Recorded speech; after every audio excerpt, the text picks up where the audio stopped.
Shalom Bapak Ibu, Saudara-saudara yang dikasihi dalam Tuhan Yesus Kristus. Hari ini kita bersyukur karena pertolongannya, karena kebaikan dan kemurahan Tuhan, sehingga kita dapat beribadah kepada Dia.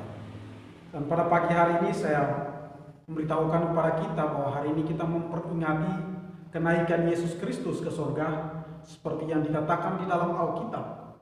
Oleh sebab itu saya mengajak Bapak Ibu dan saudara-saudaraku untuk mempersiapkan diri untuk beribadah kepada Tuhan, memuliakan Tuhan, dan menyembah kepada Dia, karena Dia yang Allah yang layak dipuji dan ditinggikan.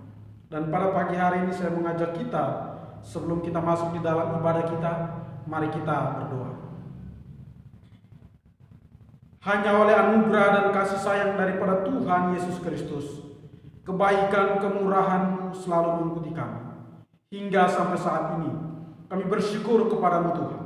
Dan hari ini kami beribadah kepadamu untuk memperingati kenaikan Yesus Kristus ke surga. Itu membuktikan bahwa Engkau Allah yang hidup. Engkau Allah yang adalah juru selamat kami. Engkau Allah sumber segala berkat dan kekuatan yang Engkau berikan bagi kami. Dan kami bersyukur pada saat ini kami akan beribadah kepada Tuhan. Berkati umat-Mu yang beribadah di rumah dan hamba-Mu yang menyampaikan kebenaran firman-Mu lewat puji-pujian, lewat firman Tuhan, lewat persembahan syukur dan doa-doa kami. Kami berdoa kiranya anugerah daripada Tuhan, pertolongan daripada kuat kuasa Roh Kudus menyertai ibadah kami, sehingga apapun yang kami lakukan menjadi berkat bagi kehidupan kami dan juga mempermuliakan nama Tuhan Yesus Kristus. Kami bersyukur hanya di dalam nama Tuhan Yesus kami sudah berdoa. Bapak Ibu, saudara-saudara yang dikasihi dalam Tuhan, hari ini kita akan memasuki ibadah kita. Saya mengajak kita untuk menyanyikan nyanyian kemenangan iman nomor 169, Sandal akan Perjanjian Tuhan Yesus.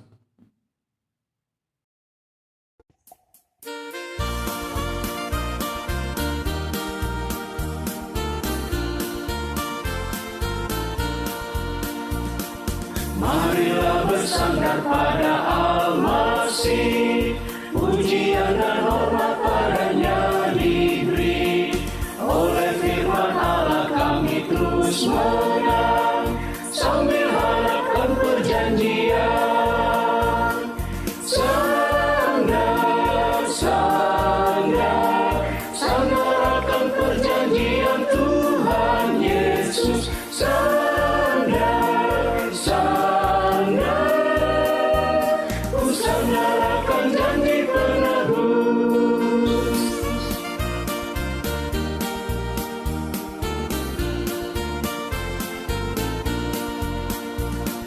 Pada segala orang adalah damai, kalau terus percaya akan janjinya. Sekarang mari masuk selamat yang permai, siapa yang berharap janjinya. Sandar, sandar, sandar akan perjanjian Tuhan Yesus. Sandar, sandar, sandar akan janji penebus.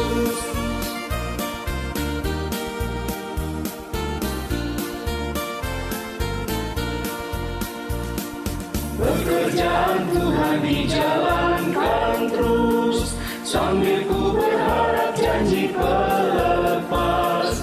Jagalah berdoa dan percayalah, kedatangan Tuhan hampirlah. Sandar, sandar, sandar akan perjanjian Tuhan Yesus. Sandar, sandar, sandarakan janji penebus.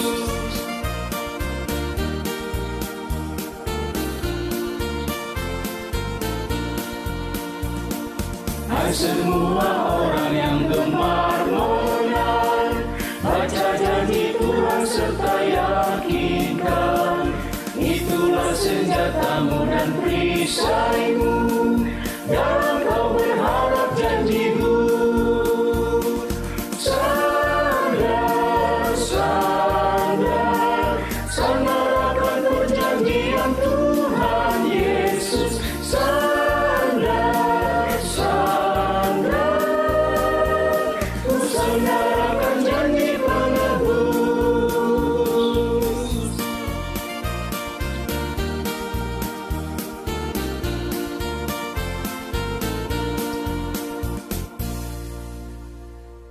Bapak Ibu Saudaraku, saat ini kita akan mengakui pengakuan iman kemainjil. Aku percaya kepada Allah, Bapa, Putra, dan Roh Kudus, kepada pengilhaman kitab suci secara lisan sebagaimana yang diberikan pada mulanya, kepada pendamaian oleh Tuhan Yesus Kristus untuk menebus dosa-dosa kita, kepada keselamatan kekal bagi semua orang yang percaya kepadanya, dan hukuman kekal bagi semua orang yang menolak Dia. Aku percaya bahwa Tuhan Yesus Kristus adalah Juru Selamat, Pengudus, Penyembuh, dan Raja yang akan datang. Amin. Bapak Ibu Saudaraku, saat ini kita akan mendengarkan kebenaran firman Tuhan. Kita akan menyanyikan nyanyian kemenangan iman nomor 263, Penuhilah pialamu hari ini.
Selamat pagi Bapak Ibu Saudara-saudara yang dikasihi dalam Tuhan Yesus Kristus. Hari ini kita akan mempelajari kebenaran firman Tuhan, tapi sebelumnya mari kita berdoa. Ya Allah ya Tuhan kami Yesus Kristus, Engkau Allah yang baik. Saat ini kami akan mempelajari kebenaran firman-Mu. Biarlah firman-Mu menjadi kekuatan dalam hidup kami, menjadi pedoman dalam hidup kami, memberikan hikmat dan kebijaksanaan, sehingga kami melangkah di dalam iman kepada Kristus saja dalam kehidupan kami. Terima kasih Tuhan Yesus, kami ucap syukur, berkati umat-Mu yang mendengarkan dan juga hamba-Mu yang menyampaikan. Biarlah kami sama-sama diberkati melalui firman Tuhan. Terima kasih Tuhan Yesus. Haleluya. Amin. Bapak Ibu, Saudara-saudara, saat ini kita akan mempelajari kebenaran firman Tuhan di dalam Kisah Para Rasul pasal yang pertama, pasal 1, ayat yang ke-6 sampai dengan ayat yang ke-11. Kisah Rasul pasal 1, ayat 6 sampai dengan ayat yang ke-11. Saya akan membacakan bagi kita. Yesus terangkat ke surga. Maka bertanyalah mereka yang berkumpul di situ, "Tuhan, maukah Engkau pada masa ini memulihkan kerajaan bagi Israel?" Jawabnya, "Engkau tidak perlu mengetahui masa dan waktu yang ditetapkan Bapa sendiri menurut kuasanya. Tetapi kamu akan menerima kuasa kalau Roh Kudus turun ke atas kamu, dan kamu akan menjadi saksiku di Yerusalem dan di seluruh Yudea dan Samaria dan sampai ke ujung bumi." Sesudah ia mengatakan demikian, terangkatlah ia disaksikan oleh mereka, dan awan menutupnya dari pandangan mereka. Ketika mereka sedang menatap ke langit, waktu ia naik itu, tiba-tiba berdirilah dua orang yang berpakaian putih dekat mereka, dan berkata kepada mereka, "Hai orang-orang Galilea, mengapakah kamu berdiri melihat ke langit?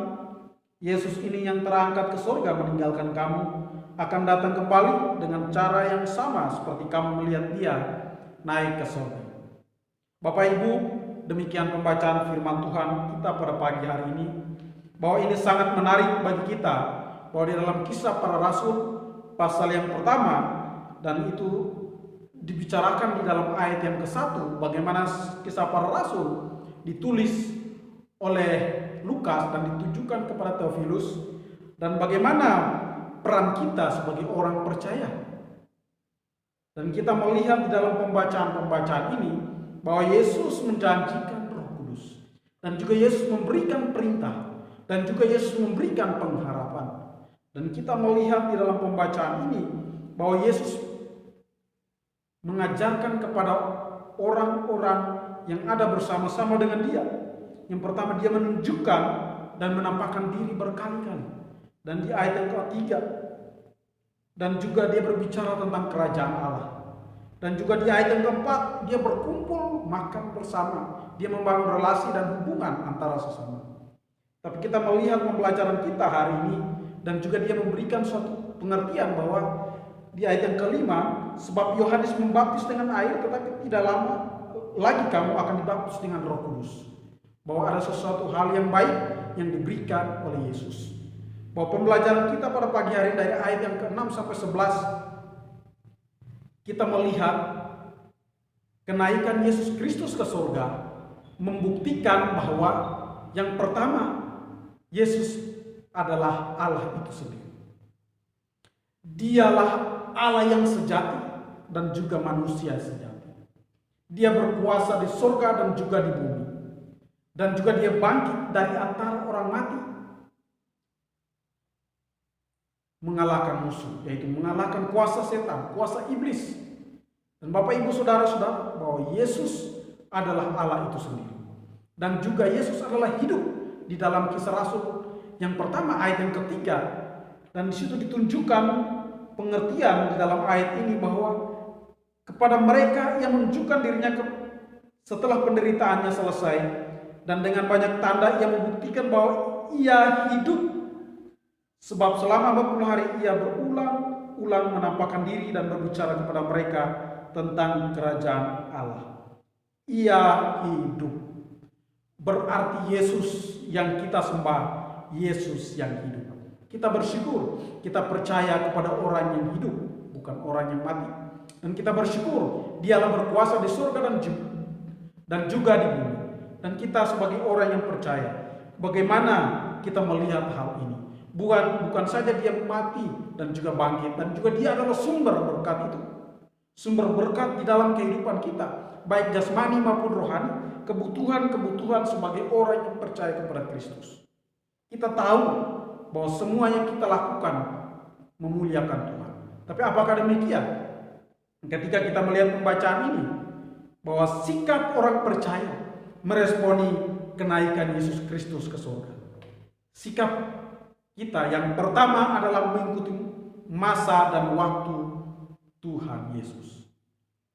Mengikuti masa dan waktu Tuhan.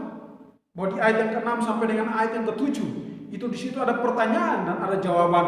Bahwa ketika orang-orang yang berkumpul di situ bertanya kepada Yesus bahwa, "Tuhan, maukah Engkau pada masa ini memulihkan kerajaan bagi Israel?" Jawabnya, "Engkau tidak perlu mengetahui masa dan waktu yang ditetapkan Bapa sendiri menurut kuasanya." Kita bersyukur bahwa mereka bertanya, apakah mereka ingin ini benar-benar peduli dengan kerajaan Israel? Apakah mereka ingin supaya mereka dipulihkan? Apakah mereka ingin supaya mereka diberkati oleh Tuhan? Apakah mereka ingin supaya mereka dimenangkan oleh Tuhan? Diberikan kekuatan oleh Tuhan, berikan penghiburan dan sukacita oleh Tuhan. Tetapi apa yang demikian? Kalau kita membaca lebih jauh, bagaimana pengertian di dalam ayat ini, bahwa maukah engkau memulihkan kerajaan Israel? Mungkin bisa memulihkan hubungan antara sesama mereka, dan juga bisa memulihkan mungkin situasi politik saat itu, dan juga mungkin ada kemungkinan bahwa memulihkan secara spiritual hubungan mereka dengan Tuhan. Mereka pada saat itu mungkin situasinya tidak menentu. Mereka melihat, mereka ada suatu peristiwa yang aneh yang berbeda terjadi. Kenapa peristiwa berbeda terjadi? Ada orang yang mati dan juga bangkit. Mereka percaya bahwa orang yang mati dan bangkit ini bisa memulihkan setiap persoalan mereka. Bapak, Ibu, Saudara-saudara, mungkin saat ini kita sedang bertanya, kita ingin supaya Tuhan Yesus memulihkan setiap persoalan kita, pekerjaan kita, ekonomi kita, keluarga kita, dan hubungan kita dengan sesama dan juga pada Tuhan. Kita ingin supaya kita dipulihkan oleh Tuhan. Bahwa ini yang berbicara bagaimana ada pemulihan yang harus terjadi. Bahwa Yesus menunjukkan relasi yang baik. Yesus di situ dikatakan bahwa Yesus mengatakan sesuai dengan kuasa dan kehendak Bapa itu sendiri. Bapak, Ibu, Saudara-saudara, kita percaya bahwa waktu Tuhan itu pasti yang terbaik. Kalau waktu kita kurang tepat atau kurang baik, tapi kita bersyukur waktu Tuhan itu yang terbaik. Ketika Dia mau naik ke surga, Dia menunjukkan bahwa kita harus membangun relasi antara sesama. Dia menunjukkan bahwa kita harus membangun kepedulian kita antara sesama. Dia menunjukkan bahwa kita harus memulihkan hubungan antara satu dengan yang lain.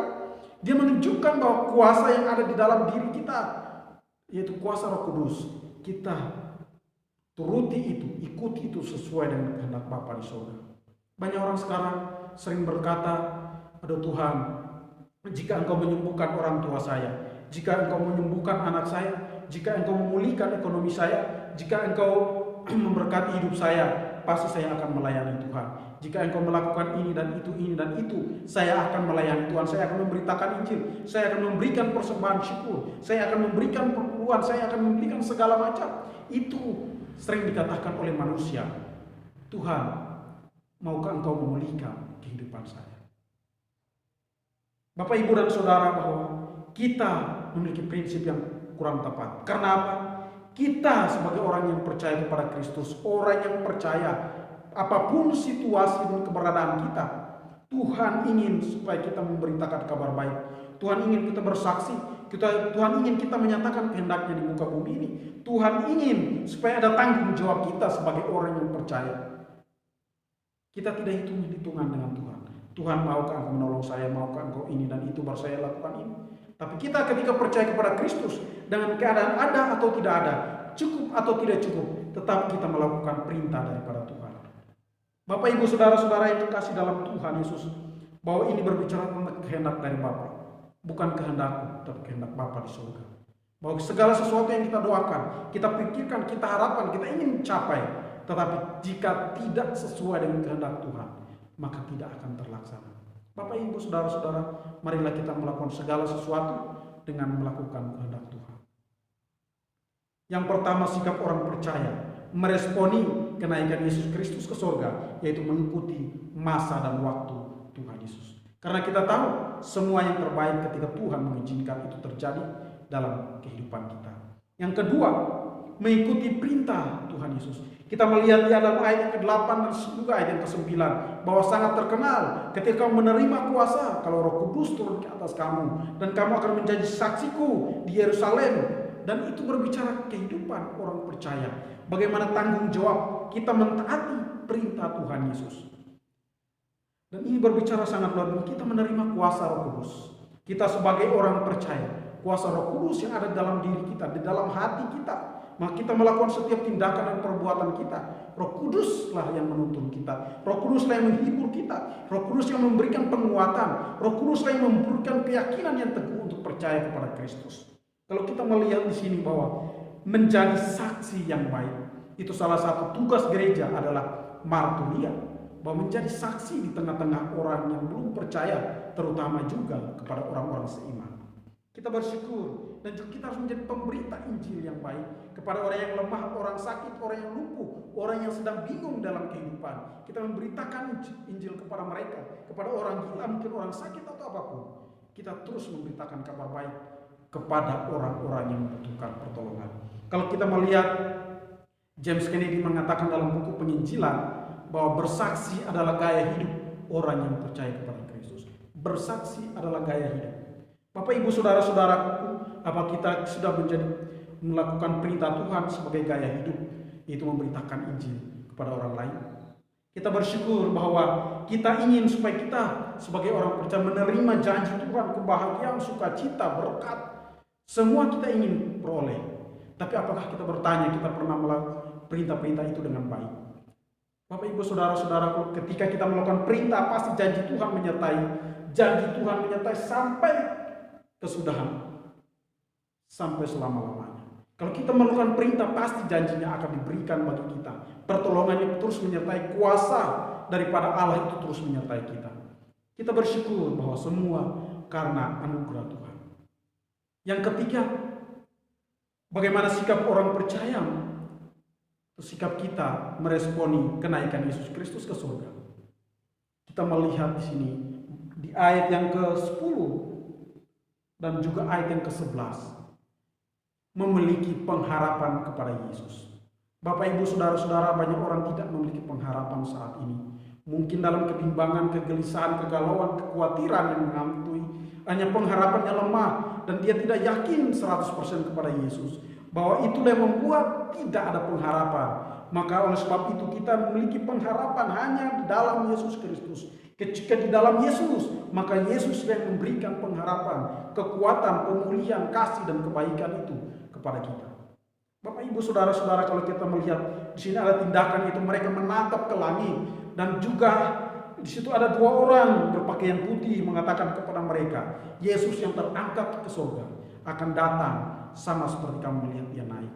Bahwa dia memberikan tempat bagi kita di Yohanes 14, bahwa dia menyediakan tempat bagi orang yang percaya kepada dia. Bapak Ibu Saudara-saudara, apakah kita sudah percaya kepada Yesus dengan benar? Apakah kita sudah menerima dengan benar? Apakah kita sudah melakukan perintah dengan benar? Maka Yesus akan menolong kita, membawa kita kepada tempat yaitu surga kekal.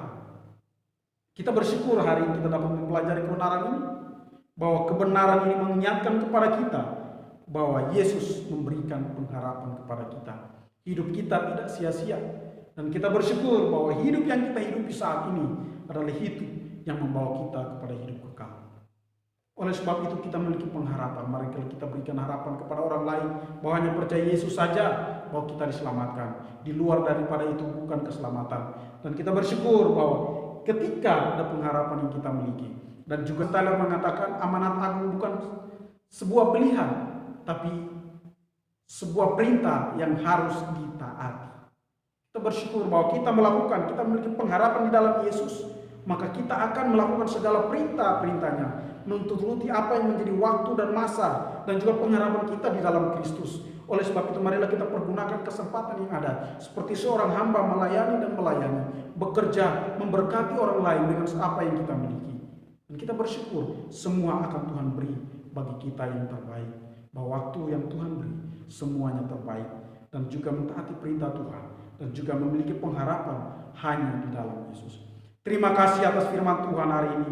Biarlah firman menjadi kekuatan kami, menjadi pedoman kami hanya melihat adalah waktu Tuhan pasti yang terbaik. Kami mengikuti waktu dan masa Tuhan, kehendak Tuhan yang terjadi dalam hidup kami.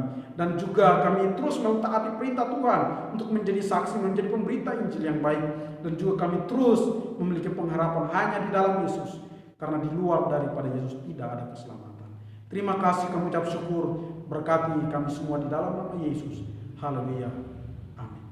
Bapak Ibu Saudara-saudara yang dikasihi dalam Tuhan Yesus, saat ini kita sudah mendengarkan kebenaran firman Tuhan. Biarlah firman ini menjadi kekuatan, menjadi pedoman di dalam kehidupan kita yang selalu memperbarui hidup kita di dalam iman kepada Kristus. Dan saat ini kita akan mengakhiri ibadah kita. Kita akan menyanyikan nyanyian kemenangan iman nomor 207, jangan lupa nama Tuhan.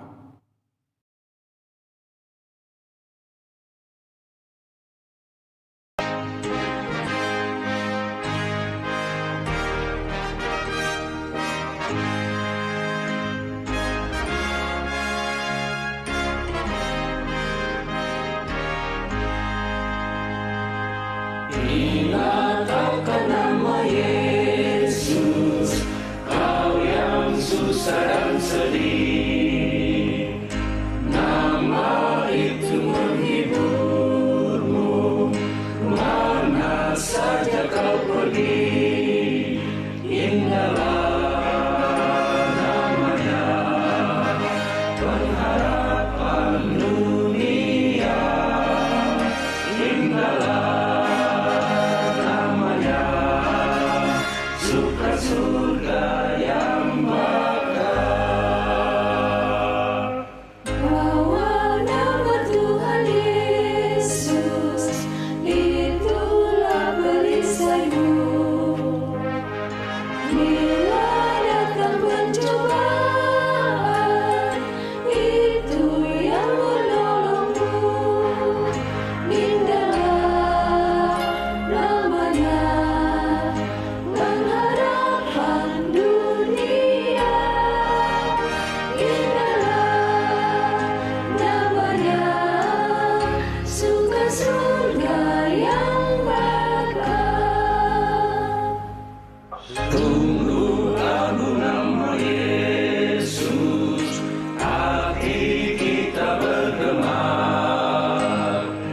Bila kita dirangkulnya, kesukaan pun besar. Indahlah namanya, pengharapan dunia. Indahlah namanya, surga yang bakal. Bila mendengar namanya, baiklah kita menyembah dan mengaku Dia Raja, kini dan selamanya. Indahlah namanya, pengharapan dunia. Indahlah namanya, suka surga yang bakal. Kita berdoa. Ya Allah, ya Tuhan kami, Yesus Kristus, Engkau Allah yang besar, Allah yang maha kuasa, Allah pengasih dan juga Allah yang adil. Kami bersyukur kepadamu Tuhan. Engkau Allah yang baik, yang sudah menuntun kami hari ke hari sampai saat ini. Dan kami bersyukur kiranya kasih anugerah daripada Tuhan terus menyertai kami. Dan kami berdoa kiranya Tuhan, kami bersyukur hari ini kami sudah beribadah kepada Tuhan melalui puji-pujian kami, melalui perenungan akan firman Tuhan, dan juga kami sudah menaikkan doa-doa kami saat ini. Dan kami berdoa, kami mengucap syukur atas kebaikan Tuhan, dan juga persembahan syukur yang sudah kami beri, kiranya diberkati oleh Tuhan. Dan kami berdoa kiranya segala tugas dan tanggung jawab pekerjaan kami diberkati oleh Tuhan. Dan saat ini kami berdoa buat bangsa Indonesia, kiranya Tuhan akan menolong pemerintah pusat bahkan sampai daerah dan sekitar kami, kiranya diberkati oleh Tuhan. Dan kami berdoa kiranya Tuhan tolong, Tuhan memberkati umat-Mu yang ada dimanapun berada. Kiranya Tuhan berikan kekuatan, berikan kesehatan, dan juga berkati pekerjaan yang dikerjakan, keluarga, dan juga ada saat ini mengalami masalah. Kiranya Tuhan berikan jalan keluar. Yang mengalami persoalan yang sulit, yang mengalami tantangan yang begitu berat, kami berdoa Tuhan, kiranya Tuhan memberikan hikmat dan kebijaksanaan sehingga dapat mengatasi dengan baik. Dan kami berdoa kiranya Tuhan menolong yang saat ini dalam kesehatan terganggu, yaitu sakit. Kami berdoa di dalam nama Yesus, Tuhan berikan kesembuhan. Syukur berkati kami Gereja Kemah Injil Indonesia yang ada di pusat, di wilayah, di daerah, dan juga yang ada di sekitar, dan juga di Bangli dan juga di Kelungkung. Kiranya diberkati oleh Tuhan. Para pengurus, para hamba Tuhan kiranya diberkati oleh Tuhan. Dan kami berdoa kiranya Tuhan menolong dan menyertai kami semua di dalam kasih Kristus, Berkati jemaat-Mu yang tidak kami sebut satu persatu. Kiranya diberkati oleh Allah dalam naungan kepak sayap-Mu. Engkau melindungi kami. Terima kasih Tuhan Yesus, Engkau menolong dan memberkati. Kiranya anugerah daripada Allah, pertolongan daripada kuat kuasa Roh Kudus menyertai Bapak Ibu saudara-saudara sekalian. Mulai saat ini sampai Maranatha, Tuhan Yesus datang kepada kalian kedua. Demi nama Yesus Kristus, kami sudah berdoa.